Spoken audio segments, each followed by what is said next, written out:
Okay so hello and welcome back everyone to this now the beautiful wonderful सा video. आज हम लोग continue करने वाले हैं क्या चीज़ बताओ। हाँ जी, second class of brainstorming session of company law sections. आज का सेक्शन है सेक्शन 169 और आज का सेक्शन भी सानिया हुसैन जी ने जो है पूछा है कि सर ये सेक्शन जो है ज़रूर करवाना सर, बहुत डाउट है इसके ऊपर। और हाँ जी, ये सेक्शन बहुत सारे स्टूडेंट्स ने पूछा है कि सर सेक्शन 169 जो है वो एक्सप्लेन करवा दीजिए। एक चीज़ मैं आपको समझा देता हूँ, सुनो। ये जो सेक्शन 169 है ना, ये सेक्शन बहुत इंपॉर्टेंट है क्योंकि ये डील करता है विथ रिमूवल ऑफ डायरेक्टर्स से। क्या बताओ? रिमूवल ऑफ डायरेक्टर्स से। ठीक है, सेक्शन 169 रिमूवल ऑफ डायरेक्टर्स। एक चीज़ समझना, सिमिलर सेक्शन है एक जो कि है सेक्शन 164 जो कि है डिस्क्वालिफिकेशन ऑफ डायरेक्टर्स। इन दोनों में अच्छा खासा डिफरेंस है। सेक्शन 164 कहता है डिस्क्वालिफिकेशन ऑफ डायरेक्टर्स। इसका मतलब क्या होता है? इसका मतलब ये होता है कि जो डायरेक्टर है ना वो इनएलिजिबल है एज अ डायरेक्टर।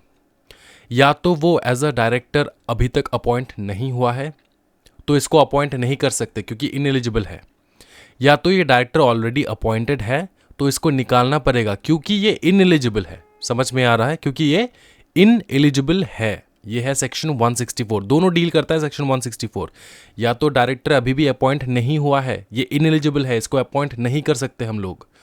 और एक चीज़ कि डायरेक्टर ऑलरेडी अपॉइंटेड है, कुछ कारणवश ये अभी इनएलिजिबल हो चुका है तो इसको तो अपॉइंट कर ही नहीं सकते, इसको निकालना पड़ेगा। समझ में आ रहा है? ये हो गया सेक्शन 164। सेक्शन 169 डील करता है रिमूवल ऑफ डायरेक्टर्स से।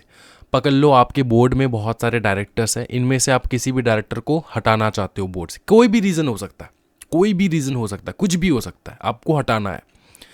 बंदा एलिजिबल है, बंदा ऐसा नहीं है कि 164 के तहत इनएलिजिबल है, ऐसा नहीं है। बंदा एलिजिबल है लेकिन किसी भी कारणवश आप इसको निकालना चाहते हो। रिमूवल ऑफ डायरेक्टर आपको निकालना है। ये बेसिक डिफरेंस है आपके सेक्शन 164 एंड 169 के बीच में। ठीक है, सेक्शन 164 डील करता है disqualification of director and section 169 deal करता है रिमूवल ऑफ डायरेक्टर्स। इतना समझ में आ रहा है? मेरे को 10-20 मिनट देना है और ये पूरा सेक्शन आपके दिल, दिमाग और रगों में, ब्लड में जो है, ब्लड स्ट्रीम्स में मैं बहा दूंगा। समझ में आ रहा है? वो बहेगा, वो फ्लो करेगा। तो आपको क्या करना है? कुछ नहीं करना है, एकदम सब कुछ भी नोट डाउन नहीं करना है, कुछ भी नहीं करना है अभी। ठीक है, अभी जो है आपको फुल फोकस्ड होके यहाँ पर देखना है जो मैं करवा रहा हूँ। फुल फोकस्ड यहाँ पे देखना है। ये नोट्स मैं अपने टेलीग्राम ग्रुप में अवेलेबल करवा दूंगा, ज़रूर जाके वहाँ से नोट्स डाउनलोड कर लेना है। यह एप्लीकेबल है आपके जून, दिसंबर या फ्यूचर के किसी भी एग्जामिनेशन पे। ठीक है, कंपनी लॉ के। अब ये CS professional, CS executive, CS ET, जो भी CA CMA कोई भी बंदा जो है देख सकता है। ठीक है, ओके सुनो। सेक्शन 169 क्या डील करता है? रिमूवल ऑफ डायरेक्टर्स से। क्या डील करता है बताओ? Removal of directors. ठीक है, रिमूवल ऑफ डायरेक्टर्स। ओके, यहाँ पे टोटल 8 सबसेक्शन है। टोटल 8 सबसेक्शन है। पहले के कुछ सबसेक्शन जो है थोड़ा लंबे हैं, जैसे कि सबसेक्शन 1। उसके बाद जो भी सेक्शंस है ना, सबसेक्शन है ना, वो बहुत छोटे छोटे हैं। सबसेक्शन 4 यहाँ में सबसे बड़ा है। सबसेक्शन 1 सबसेक्शन 4 लंबे चौड़े सबसेक्शंस हैं। उसके अलावा बाकी जो सबसेक्शन है बहुत छोटे छोटे हैं, बहुत ब्यूटीफुल है। समझो, देखो सबसेक्शन 1 क्या कहता है? Subsection 1 of section 169 removal of directors. ठीक है, 1 कहता है कोई भी कंपनी में remove a director by passing, क्या बताओ? Ordinary resolution, that is OR in GM। ठीक है, कोई भी कंपनी अपने डायरेक्टर को निकाल सकता है by passing ordinary resolution. Ordinary resolution OR in GM। ठीक है, ऑर्डिनरी रेजोल्यूशन इसका मतलब क्या होता है? ऑर्डिनरी रेजोल्यूशन मतलब ये होता है कि अगर 50% वोट यस में आ गया ना, 50 से ज़्यादा, मोर देन 50, मतलब पकड़ लो 51% पकड़ लो, यस में आ गया ना, 50 से ज़्यादा अगर यस में आ गया तो वो पास हो जाता है, वो रेजोल्यूशन पास हो जाता है। ये है ऑर्डिनरी रेजोल्यूशन। स्पेशल रेजोल्यूशन में 75% जो है ना 75% यस चाहिए होता है, कम से कम 75% अगर यस है रेजोल्यूशन के हित में, अगर वोट हो रहे हैं 75% वोट यस में है, तभी जाके वो रेजोल्यूशन पास होता है, special resolution. And ordinary resolution जो है वो 50 से ज़्यादा अगर आपको वोट मिल रहा है, 50 से ऊपर, मतलब 50 पॉइंट, देखो ये जो है ना, ये चीज़ हम लोग डिस्कस नहीं करते। अब 51% वोट है ऐसा नेसेसरी नहीं है, ऐसा भी हो सकता है 50.5, 50.6, 50.7 ऐसे भी हो सकता है। बस इतना ध्यान में रखना है, मोर देन 50% अगर वोट मिल रहा है तो वो पास हो जाता है क्या, ordinary resolution. And special resolution क्या है, 75% से ज़्यादा वोट चाहिए होता है, तब जाके जो है ये पास होता है। तो अगर किसी भी डायरेक्टर को निकालना है तो सिंपल चीज़ है, ऑर्डिनरी रेजोल्यूशन पास करो अपने जनरल मीटिंग में, ordinary resolution in general meeting, members से बात करके निकाल डालो, सिंपल चीज़, ठीक है। लेकिन अगर ये वो डायरेक्टर है, अगर ये वो डायरेक्टर है जिसको ट्रिब्यूनल ने बिठाया है तुम्हारे बोर्ड में, not being a director appointed by A tribunal, ठीक है, ट्रिब्यूनल ने बिठाया है तुम्हारे बोर्ड में, ध्यान रखना उसको तुम निकाल नहीं सकते, क्योंकि ट्रिब्यूनल ने बिठाया है। ट्रिब्यूनल क्यों बिठाता है सर, ट्रिब्यूनल ऐसा क्यों कर रहा है? ट्रिब्यूनल आपके बोर्ड में डायरेक्टर बिठाया है कुछ रीज़न की वजह से, बहुत सारे रीज़न हो सकता है, ठीक है। या तो आपका बोर्ड प्रॉपर्ली काम नहीं कर रहा है, तो आपके ऊपर नज़र रखने के लिए डायरेक्टर को बिठाया है, on an application by members, और कोई भी, ठीक है, किसी ने अप्लाई किया, ट्रिब्यूनल को बताया कि एप्लीकेशन भेजा कि देखो देखो ऐसा हो रहा है ट्रिब्यूनल साहब, आप देखो, तो ट्रिब्यूनल ने इंटरफियर करके एक बंदा बिठा दिया आपके बोर्ड में, वो भी डायरेक्टर है अभी, ठीक है। तो ट्रिब्यूनल ने, not being a director appointed by tribunal, तो अगर ट्रिब्यूनल बिठा रहा है, ट्रिब्यूनल पता है ना, कोर्ट, समझ में आ रहा है, अपने कॉर्पोरेट कोर्ट, ट्रिब्यूनल, समझ में आ रहा है, तो उनको जो है तुम निकाल नहीं सकते, not being a director appointed by a tribunal, समझ में आ रहा है। अब before the expiry of his tenure, तो ये यहाँ से कंटिन्यू होगा, ए कंपनी में remove a director by passing ordinary resolution, not being a director appointed by tribunal before the expiry of his tenure, मतलब किसी भी डायरेक्टर के एक्सपायरी से पहले आप उसको निकालना चाहते हो तो आप निकाल सकते हो by passing over in GM, after giving an opportunity of being heard, after giving an opportunity of being heard. Opportunity of being heard का मतलब क्या होता है? अपॉर्चुनिटी ऑफ बीइंग हर्ड का मतलब होता है कि आपने उसको अपॉर्चुनिटी देना है कि वो कुछ बता पाए, है ना, कि क्यों हम आपको ना निकाले, ये बताओ आप, समझ में आ रहा है। तो डायरेक्टर से पूछ रहा है कंपनी कि क्यों हम आपको ना निकाले, अब बताओ। अपॉर्चुनिटी ऑफ बीइंग हर्ड, आपको सुनने का मौका मिल रहा है, ठीक है। हम मौका देंगे, कंपनी मौका देगा डायरेक्टर को सुनने का, तो डायरेक्टर बोलेगा और हम लोग सुनेंगे, हम लोग कौन, मेंबर्स और बाकी के बोर्ड ऑफ मेंबर्स, ठीक है। तो ये अपॉर्चुनिटी देगा उसको ऑफ बीइंग हर्ड, उसको सुनने का राइट जो है उसके पास रहेगा, ठीक है ना। डायरेक्टर को बोलने का राइट, डायरेक्टर को बोलने का right in front of everybody, in front of all the members, board, समझ में आ रहा है ना, after giving an opportunity being heard, समझ में आ रहा है? हाँ जी, हाँ। अ कंपनी में remove a director by passing ordinary resolution over in GM, not being a director appointed by tribunal before the expiry of his tenure, after giving an opportunity of being heard। इसको opportunity of being heard दे के उसके बाद तुम निकाल डालो, कोई दिक्कत वाली बात नहीं है, ठीक है। प्रोवाइडेड दैट, अब जब भी प्रोवाइडेड दैट आ जाता है ना, देखो कंपनी लो सीख रहे हो आप लोग, मैं ये मान के चल रहा हूँ कि आपको कुछ नहीं आता, ठीक है, मैं ये मान के चल रहा हूँ कि आपको कुछ नहीं आता। ये प्रोवाइडेड दैट का मतलब क्या होता है कि सुनो भाई मेरे, प्रोवाइडेड दैट का मतलब होता है कि ऊपर में जो कुछ है वो तो सही है, लेकिन provided that in addition to it, provided that का मतलब होता है इन एडिशन टू ऊपर वाले provision, in addition to this ऊपर वाले provision, in addition to that, provided that an independent director reappointed for second term shall be removed by passing special resolution, ठीक है।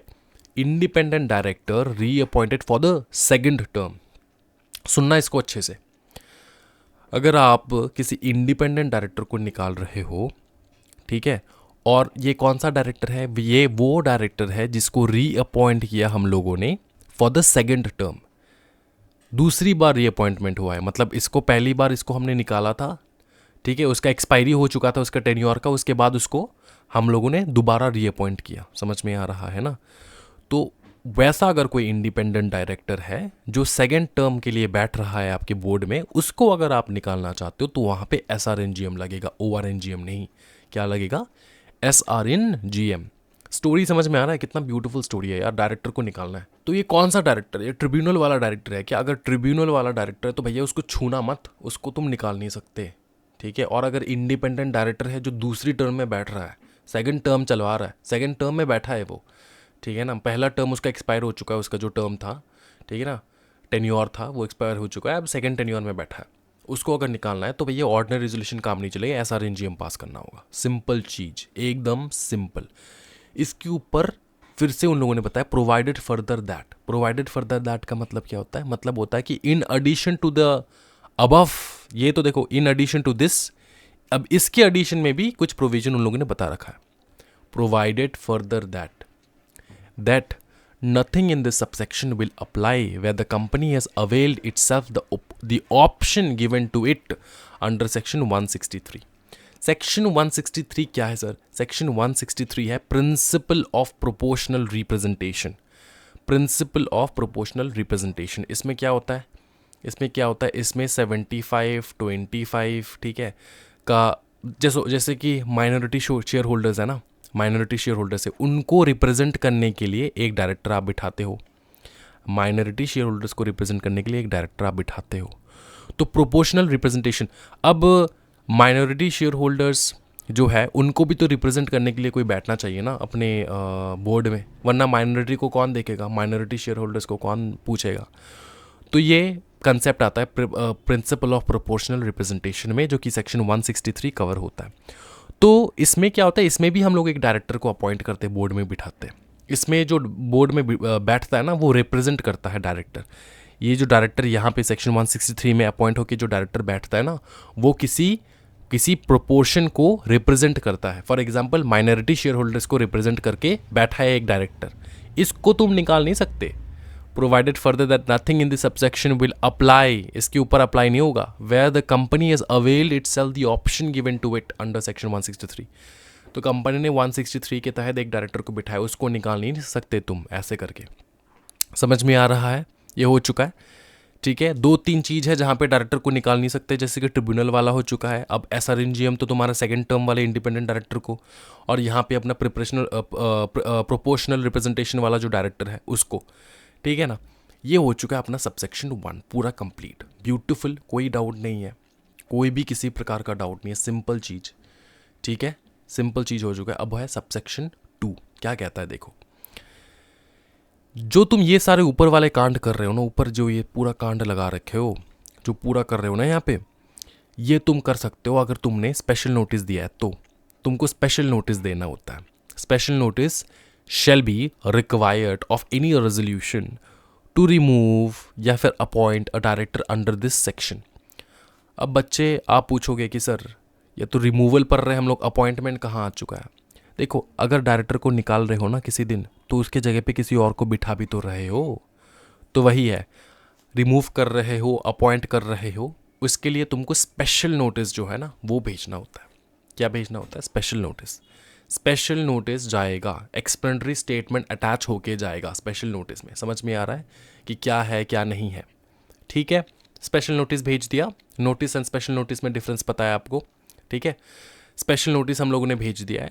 सबसेक्शन 3 कहता है ये जो नोटिस है ना भेजा है ना, इसका कॉपी आप भेजो किसको? डायरेक्टर को। जिस डायरेक्टर को आप निकाल रहे हो उस डायरेक्टर को भेजो, ठीक है। उसका कॉपी आपको भेजना होगा। समझ में आ रहा है?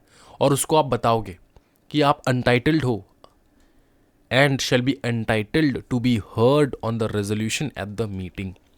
कि मीटिंग में आप एंटाइटल्ड हो, आपका ये राइट है कि आपको हम लोग सुनेंगे, आपको कुछ अगर बोलना है तो, क्योंकि हम लोग आपको निकाल रहे हैं, ठीक है। सबसेक्शन 4 क्या कहता है? सबसेक्शन 4 कहता है कि डायरेक्टर कंसर्न्ड मेक्स रिप्रेजेंटेशन, वो उसने रिटन रिप्रेजेंटेशन दे दिया है।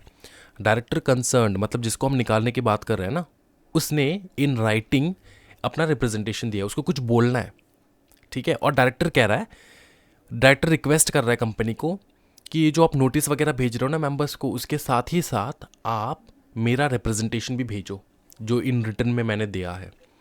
देखो डायरेक्टर है ये, और ये है पकड़ लो कंपनी। कंपनी भी एक तो लीगल पर्सन है ना, तो इसलिए मैंने ऐसे ह्यूमन ड्रॉ किया है। ये कंपनी ने डायरेक्टर को निकाल रहा है, इसको नोटिस मिला है, ठीक है। अब डायरेक्टर कह रहा है कि मैंने एक कागज़ में रिटर्न कुछ लिखा है, रिटर्न रिप्रेजेंटेशन दिया है, इसको कंपनी आप ना सारे मेंबर्स को भेज दो, सारे मेंबर्स को भेज दो। समझ में रिक्वेस्ट कर रहा है डायरेक्टर, समझ में आ रहा है।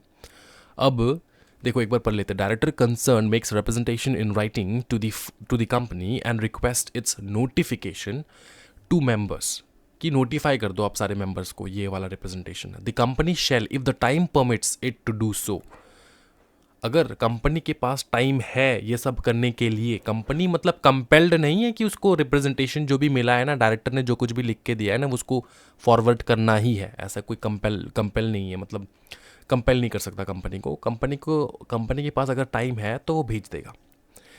अब अगर उसके पास टाइम है, time permits, in any notice of resolution given to members state the fact of the representation being made, कि ना कि नोटिस के साथ जो रिप्रेजेंटेशन मिला है ना, PRESENTATION, नोटिस के साथ जो रिप्रेजेंटेशन मिला है ना वो जाएगा, ठीक है। फिर send copy of the representation, obviously copy भेजेगा, ठीक है। एंड इफ नॉट सेंड, अगर भेज नहीं पाए समय की पाबंदी के कारण, ड्यू टू इनसफिशिएंट टाइम और कंपनीज डिफॉल्ट, या फिर कंपनी डिफॉल्ट हो गया, कंपनी भेज नहीं पाया, the representation shall be red out at the meeting, meeting में उस रिप्रेजेंटेशन को जो भी डायरेक्टर ने लिखा है ना, अगर तुमने भेज नहीं पाए मेंबर्स को, तो वही रिप्रेजेंटेशन जो है आपको मीटिंग में सबके सामने बोलना होगा। कम से कम इतना तो राइट दे देते हैं भाई हम डायरेक्टर को। डायरेक्टर बेचारा अभी निकलने वाला है, अब उसने लिख के भेजा है कि मेरा ये बात जो है मेंबर्स के सामने रखो। अब कंपनी के पास टाइम नहीं था, या फिर कंपनी डिफ़ॉल्ट कर गया, भेज नहीं पाया, तो कंपनी लॉ कहता है, कंपनीज एक्ट कहता है कि सुन कंपनी, तू उसका रिप्रेजेंटेशन अपने मीटिंग में पढ़ ले अच्छे से, वोकली पूरा ऑरली आपको अच्छे तरीके से मीटिंग में रीड आउट करना है, वो भी रिप्रेजेंटेशन। समझ में आ रहा है। लेकिन कंपनी लॉ और एक चीज़ कहता है, अब यहाँ पे एक सोचने वाला चीज़ है, पकड़ लो यार डायरेक्टर गुस्से में है, अब देखो तुम निकाल रहे, मतलब तुमको निकाल रहा है कंपनी, तो तुम अच्छा खासा चीज़ तो नहीं लिखने वाले यहाँ पे, है ना। तुमने तो पूरा बदनामी करके एकदम, है ना, कंपनी के बारे में, और तुम कंपनी को कह रहे हो कि तुम भेजो इसको तुम भेजो सबको, ठीक है ना। और तुम भेज नहीं पाए, अब तुमको मीटिंग में भी पढ़ना होगा, मीटिंग में रीड आउट करना होगा ना कंपनी को। कंपनी कह रहा है यार ये डायरेक्टर ने तो गाली वगैरह लिख रखा है यहाँ पे रिप्रेजेंटेशन में, पूरा उल्टा सीधा चीज़ लिख रखा है, नीडलेस पब्लिसिटी के लिए लिखा है, मतलब उसको जो है ना, मतलब उल्टा सीधा चीज़ कंपनी को बदनाम डिफेम करने के लिए लिख रखा है। अब इसको क्या हम लोग मीटिंग में रीड आउट करें क्या? अब कंपनी लॉ में लिखा है तो रीड आउट करना ही पड़ेगा। ये दुख और दर्द जो है ना, ये कंपनी एक्ट समझता है। समझ के उसने कहा, किसको कहा? कंपनी को, सुन भाई सुन, मैं समझता हूँ कि यार डायरेक्टर को तुम निकाल रहे हो, वो उल्टा सीधा बहुत कुछ कर सकता है, तो इसके कारण मैंने एक प्रोविजन घुसाया, प्रोवाइडेड दैट, मतलब इन एडिशन टू ऊपर वाले provision, that the copy of representation need not be sent और रेड आउट। नीड नॉट भेजने की ज़रूरत नहीं है, रीड आउट करने की ज़रूरत नहीं है eight the meeting, if on the application either of the, अगर ऐसा एप्लीकेशन आपने भेजा ट्रिब्यूनल को। देखो सीधी बात मैं आपको बता रहा हूँ, ठीक है। कंपनीज एक्ट में क्या बताया? कंपनीज एक्ट में बताया कि देखो ये जो रिप्रेजेंटेशन है ना, ये तुमको भेजना होगा, ठीक है। ये डायरेक्टर का रिप्रेजेंटेशन है, लिखा हुआ नोटिस, लिखा हुआ पेपर है, इसको भेजना होगा सारे मेंबर्स को। अगर नहीं भेज पाए तो कम से कम मीटिंग में जो है रीड आउट करना होगा। अब इससे तो कंपनी बच गया, लेकिन इससे कैसे बचेगा? ये तो तुमको करना ही होगा। तो लेकिन अगर यहाँ पे उल्टा सीधा चीज़ लिखा है तो तुम कैसे ये चीज़ पर डालोगे सबके सामने? खुद का बदनामी करोगे क्या? तो कंपनीज एक्ट कहता है कि सुनो, अगर ये उल्टा सीधा कुछ लिखा है ना, तो तुम एप्लीकेशन भेज दो, तुम अप्लाई करो। किसको? ट्रिब्यूनल को। कौन कौन अप्लाई कर सकता है? कंपनी अप्लाई कर सकता है, एक तो कंपनी अप्लाई कर सकते हैं, या फिर पर्सन अग्रीव्ड, कोई भी पर्सन जो कि अग्रीव्ड है, या तो कंपनी खुद अप्लाई कर सकता है या फिर कोई भी पर्सन जो कि अग्रीव्ड है। मतलब ये जो रिप्रेजेंटेशन है इसमें उल्टा सीधा चीज़ जो है लिख के रखा है, किसी पर्टिकुलर इंसान के बारे में पकड़ लो, ठीक है, किसी भी दूसरे डायरेक्टर के बारे में लिखा है। अब वो डायरेक्टर बंदा वो तो अग्रीव्ड है, कंपनी के बारे में कुछ नहीं लिखा, सिर्फ डायरेक्टर के बारे में पर्सनल अटैक कर रहा है। तो वो अग्रीव्ड पर्सन जो है ना, ये दो कंपनी या फिर पर्सन जो है अगर उसको लग रहा है कि उल्टा सीधा चीज़ लिखा है यहाँ पे, वो ट्रिब्यूनल को जो है एप्लीकेशन भेजेगा कि सर देखो ना, इसमें ना नीडलेस पब्लिसिटी के लिए उल्टा सीधा लिखा है यहाँ पे, या फिर बदनाम डिफेम करने के लिए जो है ना लिखा है यहाँ पे। तो अगर ट्रिब्यूनल को ऐसा लगा, the tribunal is satisfied, tribunal अगर सेटिस्फाइड है कंपनी के एप्लीकेशन से या फिर पर्सन जो भी अग्रीव्ड है उसके एप्लीकेशन से, सेटिस्फाइड दैट द राइट जो राइट मिला है अपने डायरेक्टर को, कन्फर्ड बाय दिस सबसेक्शन, ये ऊपर वाला सबसेक्शन, ठीक है ना, जो राइट मिला है ना कि रिप्रेजेंटेशन करना होता है, वो भेजना होता है, आर बीइंग अब्यूज्ड, वो उस राइट को अब्यूज कर रहा है क्योंकि उसमें उल्टा सीधा चीज़ लिखा है, फॉर नीडलेस पब्लिसिटी, किसके कारण, नीडलेस पब्लिसिटी या फिर डिफेमेटरी मैटर, डिफेम कर रहा है, कंपनी को डिफेम कर रहा है, डायरेक्टर को डिफेम कर रहा है। अगर ट्रिब्यूनल को ऐसा लगा कि ऐसा कुछ चीज़ मैंशनड है इस रिप्रेजेंटेशन में, ठीक है, तो नीड नॉट सेंड, मतलब समझ में आ रहा है ना कि तुमको भेजने की ज़रूरत नहीं है, तुमको भेजने की ज़रूरत नहीं है अगर ट्रिब्यूनल को ऐसा लगा तो। पूरा क्लियर हो चुका है ये सेक्शन, ये सब सेक्शन पूरा क्लियर हो चुका है। सबसेक्शन 4 बहुत ब्यूटीफुल, कोई दिक्कत वाली बात नहीं है। एक तो रिप्रेजेंटेशन का कॉपी भेजने के लिए बोला, अगर नहीं हो पाया तो रीड आउट करने के लिए बोला, लेकिन रीड आउट और रिप्रेजेंटेशन कैसे भेजे सर? ये जो डायरेक्टर जिसको हम लोग निकाल रहे हैं ना, वो बहुत हरामी है। उस डायरेक्टर ने ये पेपर पे ना उल्टा सीधा चीज़ लिख कर रखा है सर, डिफेम करने के लिए या फिर नीडलेस पब्लिसिटी के लिए। तो आप ट्रिब्यूनल को अप्लाई कर दो, ट्रिब्यूनल को अगर ऐसा लगा तो वो मना कर देगा, बोलेगा कि ठीक है, इसने उल्टा सीधा लिखा है ना, तो तुझको भेजने की ज़रूरत नहीं है या फिर रीड आउट करने की भी ज़रूरत नहीं है, ठीक है। ट्रिब्यूनल जो है ये कोड भाई साहब आपको राइट दे देगा, समझ में आ रहा है? खत्म, इसी में खत्म। अब सबसेक्शन 5, 6, 7, 8 जो है एकदम बच्चे वाला टॉपिक है। सबसेक्शन 5 क्या कहता है सुनो, कहता है कि वैकेंसी जो क्रिएट हुआ है ना, अब तुमने तो डायरेक्टर को निकाल डाला है, ठीक है, तो उसको जो वैकेंसी क्रिएट हुआ है ना, तो उसको फिल भी तो करना होगा। क्या करना होगा? फिल भी तो करना होगा। फिल करने के लिए स्पेशल नोटिस भेजना होगा। तो ध्यान में रखें, निकालना एंड फिल करना एक ही दिन में अगर हो रहा है तो जो नोटिस तुम नॉर्मली भेज रहे हो वो स्पेशल नोटिस ही होगा, स्पेशल नोटिस ही होगा। Vacancy created due to removal shall be filled by another director at the same meeting where the director is removed, है ना, provided that the special notice of such appointment has been given earlier. अब हाँ, यहाँ पे तो हम लोगों ने स्पेशल नोटिस ही भेजा है ना भाई मेरे, ये स्पेशल नोटिस सबसेक्शन 2 में तो सीधा बता रखा कि स्पेशल नोटिस ही भेजना होता है। तो ध्यान में रखें, यहाँ तो स्पेसिफिकली बता रखा था रिमूवल के लिए, तो ध्यान में रखें अगर रिमूवल एंड अपॉइंटमेंट दोनों एक ही दिन में हो रहा है तो स्पेशल नोटिस जो जाएगा ना वो रिमूवल एंड अपॉइंटमेंट दोनों के लिए जाने वाला है। तो स्पेशल नोटिस में रिमूवल का भी लिखना है एंड अपॉइंटमेंट का भी लिखना है कि इस डायरेक्टर को हटा के हमने दूसरे डायरेक्टर को बिठाना है, ठीक है। सबसेक्शन 6 क्या कहता है पता है? बहुत मस्ती, कहता है कि directors who appointed shall held office till the date up to which his predecessor would have held office if not removed. इसका मतलब ये होता है कि ये है डायरेक्टर, ठीक है, ये है न्यू डायरेक्टर, ये है पुराना डायरेक्टर, ओल्ड डायरेक्टर, इसको हमने हटा दिया है। इसको तो बीच में हटाया ना हमने, उसका टेन्योर खत्म नहीं हुआ, उसके बीच में हटाया। हाँ सर, बीच में हटाया क्या? हाँ, before the expiry of his tenure, उसका टेन्योर खत्म होने से पहले हमने हटा दिया उसको। तो अगर ऐसा है ना, तो ये जो न्यू डायरेक्टर इसके जगह में बैठ रहा है ना, वो कितना टाइम बैठेगा ऑफिस में, कितना उसका टेन्योर का टाइम रहेगा, उतना ही रहेगा जितना इसका था।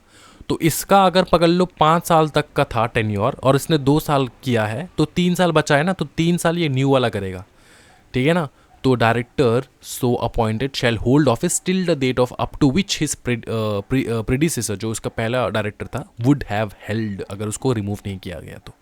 समझ में आ रहा ना? ये थोड़ा कॉम्प्लिकेटेड इंग्लिश है जो मैंने आपको समझा दिया है यहाँ पे, कोई दिक्कत वाली बात नहीं है। दिक्कत है, डाउट है तो सेक्शन कमेंट सेक्शन जो है ना उसमें कमेंट करके भरा देना एकदम पूरा, मैं रिप्लाई कर दूंगा।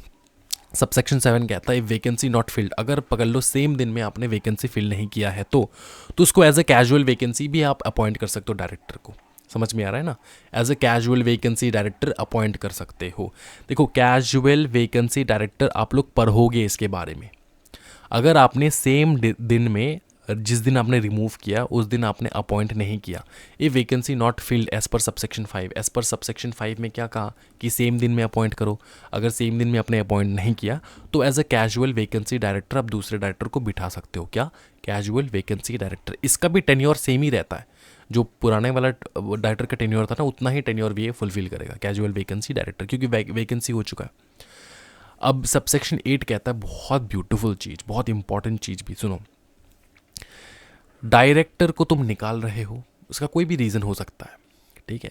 अब अगर डायरेक्टर को कोई भी पैसा, कोई भी मनी के मैटर में, रेम्यूनरेशन के मैटर में, कोई भी फीस के मैटर में, कुछ भी जो कंपनी से उसको मिलना था उसको तुम बंद नहीं कर सकते। या फिर अगर कोई भी किसी प्रकार का कंपेंसेशन इसको पेमेंट करना था उसको तुम रोक नहीं सकते, ठीक है, कि ये तो अभी निकल गया है, इसको हम पैसा नहीं देंगे, छोड़ दे। उसको कुछ कंपेंसेशन जो है डैमेजेस के लिए, उसके डैमेजेस के लिए उसको निकाल रहे हो, इसका कोई कंपेंसेशन डैमेजेस। देखो, अगर तुम डायरेक्टर को अपॉइंट कर रहे हो ना, उसका एक अग्रीमेंट होता है, ठीक है। अग्रीमेंट में आपने अगर लिख रखा है कि तेरे को अगर बीच में हम लोगों ने निकाल डाला है ना, किसी दिन हमने अगर बीच में निकाल डाला है कि तुमको हम कंपेंसेशन देंगे, फिर ठीक है, तुमको हम पकड़ लो 50 लाख रुपीज़ देंगे एज अ कंपेंसेशन, अगर बीच में तुमको हमने निकाल डाला है एज अ डायरेक्टर। तो ऐसा अगर कोई एग्रीमेंट पहले से बना के रखा है ना तुमने, कंपेंसेशन डैमेजेस के वजह से इसको डैमेज हुआ है ना क्योंकि वो निकल गया है, तो ऐसा कोई एग्रीमेंट में पहले कुछ लिखा था तो उसको तुम रोक नहीं सकते, ठीक है। Nothing in this section shall be taken away depriving a person, समझ में आ रहा है ना, उसको देना होगा कंपेंसेशन, जो कुछ भी लिखा है। Depriving a person of any compensation or damages payable to him in respect of the termination of his appointment as director. उसको डायरेक्टर से जो टर्मिनेट कर दिया ना, तो उसको तो कंपेंसेशन बनना होगा तुमको, कंपनी कंपेंसेशन भरो as per the terms of the contract. जैसे तुमने पहले कॉन्ट्रैक्ट किया था उसके हिसाब से तुमको इसको देना होगा चीज़ें, कंपेंसेशन। अगर कॉन्ट्रैक्ट में कुछ कंपेंसेशन नहीं लिखा है तो कोई दिक्कत वाली बात नहीं है, लेकिन अगर कॉन्ट्रैक्ट में कंपेंसेशन लिखा है तो बेटा देना तो पड़ेगा। Contract or term of his appointment as director or of any other appointment terminating with in that as a director, ठीक है। तो or of any other appointment terminating with that as director, मतलब इसको अगर आपने एज अ डायरेक्टर वो बैठता था और डायरेक्टर के साथ ही साथ वो दूसरा भी कोई काम देखता था, तो एज अ डायरेक्टर अगर उसको आपने उसको निकाल दिया है, निकाल डाला है, तो एज अ दूसरा काम जो वो देखता था जिसके कारण उसको पैसा मिलता था, वो काम भी तो बंद हो चुका है ना। तो कंपेंसेशन करो भैया, कंपेंसेट करो डायरेक्टर को, ठीक है।